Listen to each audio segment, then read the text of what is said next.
Welcome back dito sa channel natin. Andito tayo ngayon sa Binondo Intramuros Bridge. Sarado kasi yung hagdanan dun sa kabila, kaya dito muna tayo dadaan sa may Intramuros. Magbibigay tayo ng latest update sa bagong Riverside Park project na ginagawa dito, pati na ang bagong Intramuros Esplanade.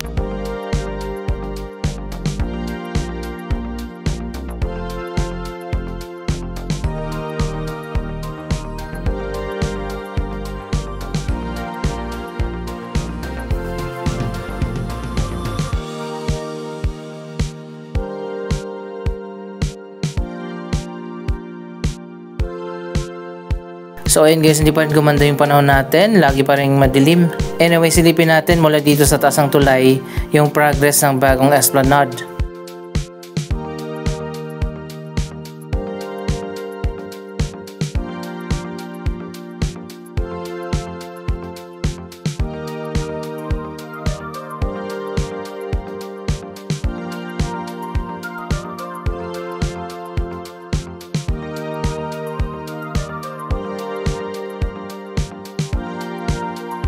So ayan guys, eto na, connected na dito sa Intramuros Riverside Park yung platform ng bagong Esplanade.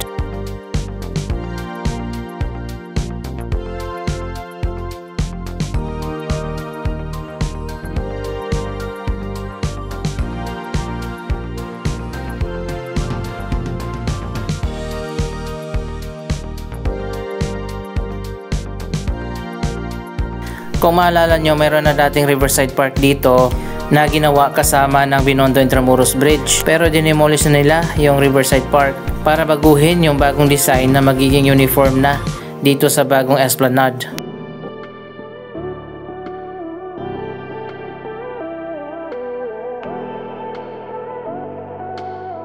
Simple lang naman ang design ng Riverside Park na yon, kaya okay lang na i-demolish.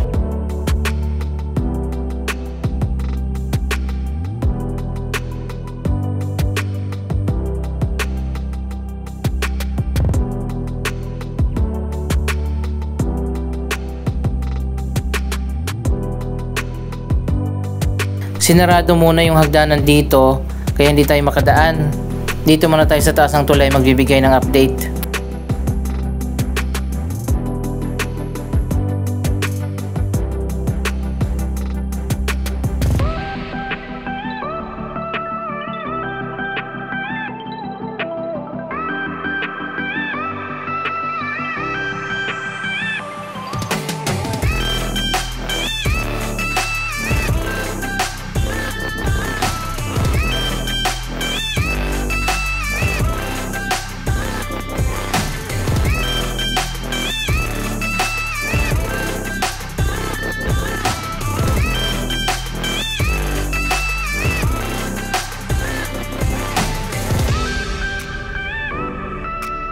First update nga pala natin ito sa Intramuros Riverside Park at Esplanade Project ngayong 2025.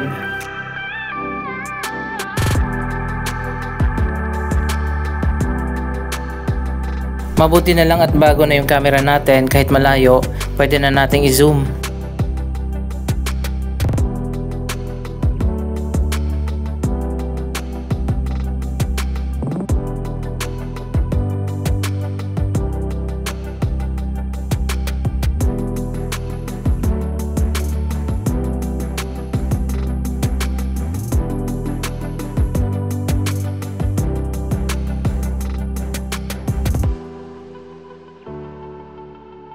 Mukhang kalahati na ng platform ang meron ng flooring at dun sa unahan ay gagawin pa lang.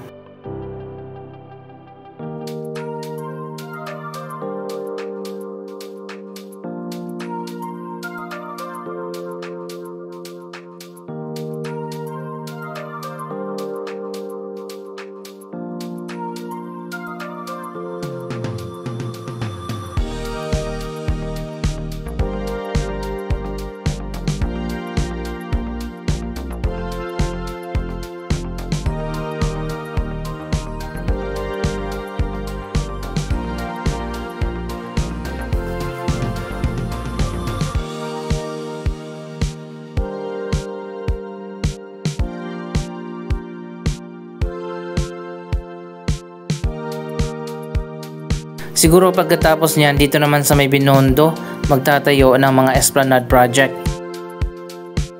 May bago na rin palang condo na tinatayo doon.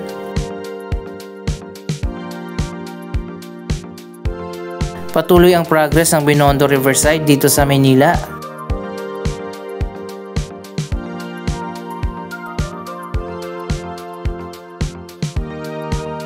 Sana dito itayo yung bagong Esplanade.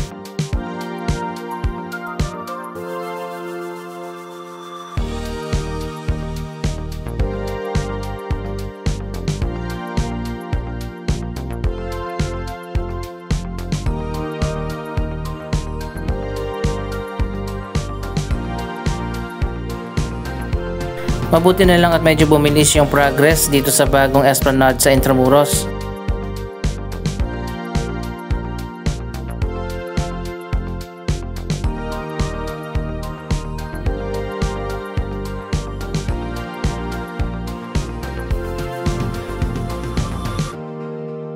Mahaba pa pala yung gagawin nila. Sana aabot yung bagong Esplanade hanggang dun sa kabilang tulay.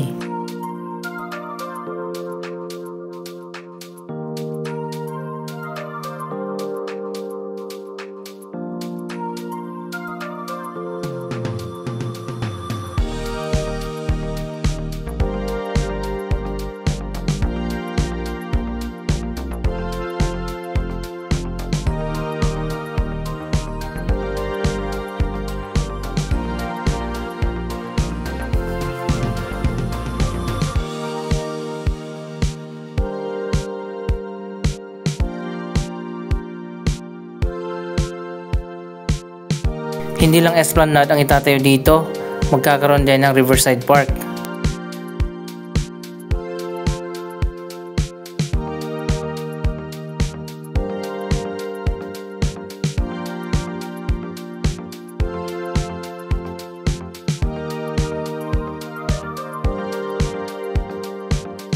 Mula dito sa may Fort Santiago, pwede ka nang lumabas dito sa may Riverside at maglakad hanggang doon na papunta sa may Loton kapag natapos na ang mga Esplanade project na tinatayo dito.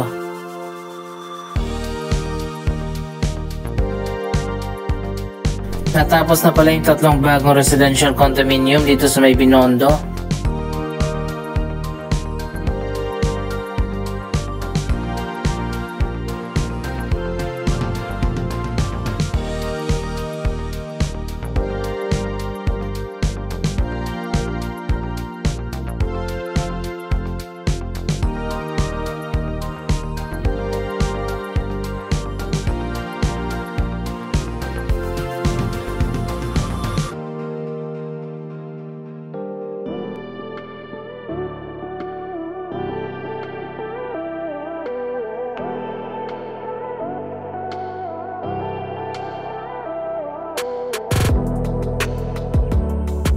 Hanggang dito lang yung nakikita natin mga poste. Sana habaan pa nila yung Esplanade.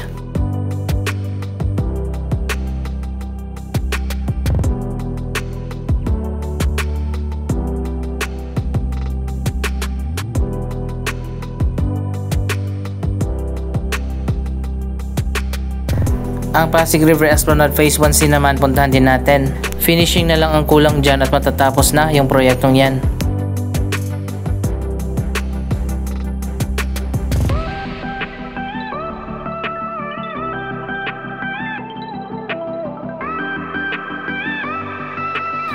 So ayun guys, nandito na tayo. Tingnan natin ang latest na progress.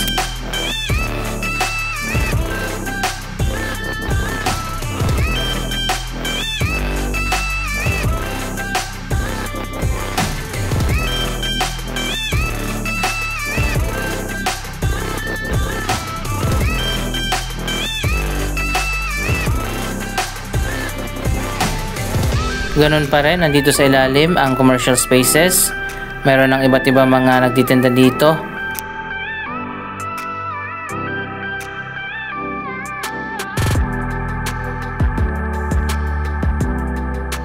Pero hindi pa rin fully occupied ang lahat ng mga commercial space dito sa ilalim. Ito naman yung bagong restroom.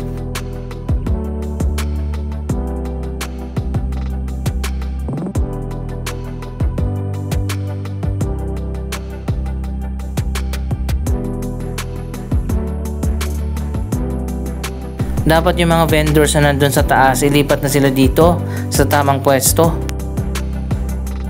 Mas okay kung viewing deck lang dun sa taas.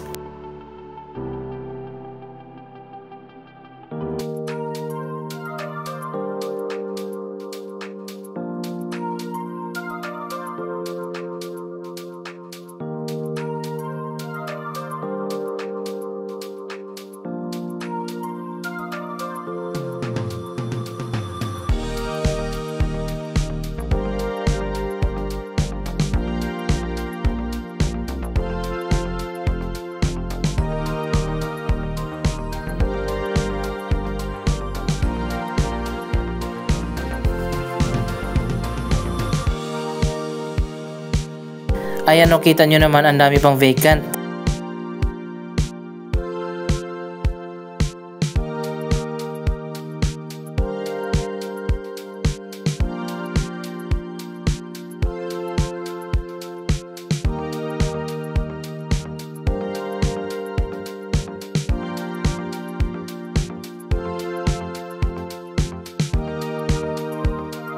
Ito yung sinasabi ko na finishing na lang ang kulang.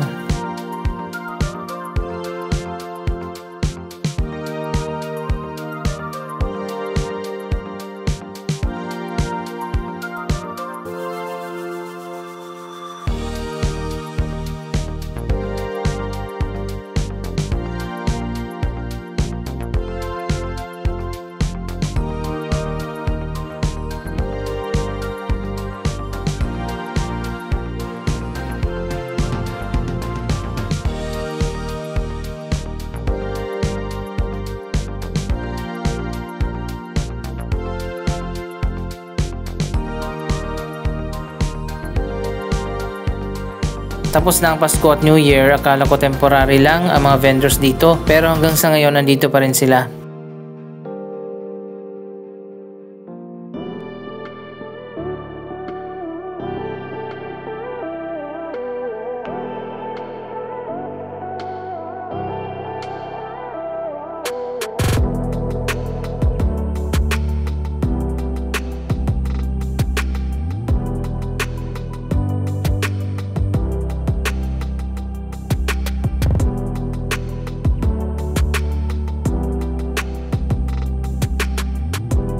Puntahan pala natin yung rehabilitation sa Plaza Mexico.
So ayun guys, ito na yung bagong walkway sa ilalim ng tulay.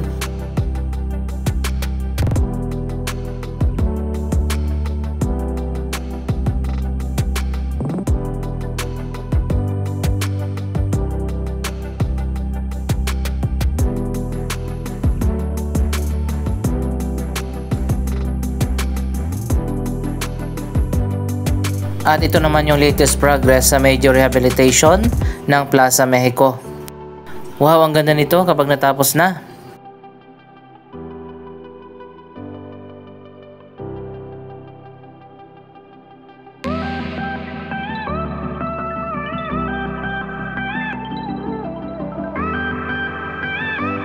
May mga inilagay na rin dito mga pailaw.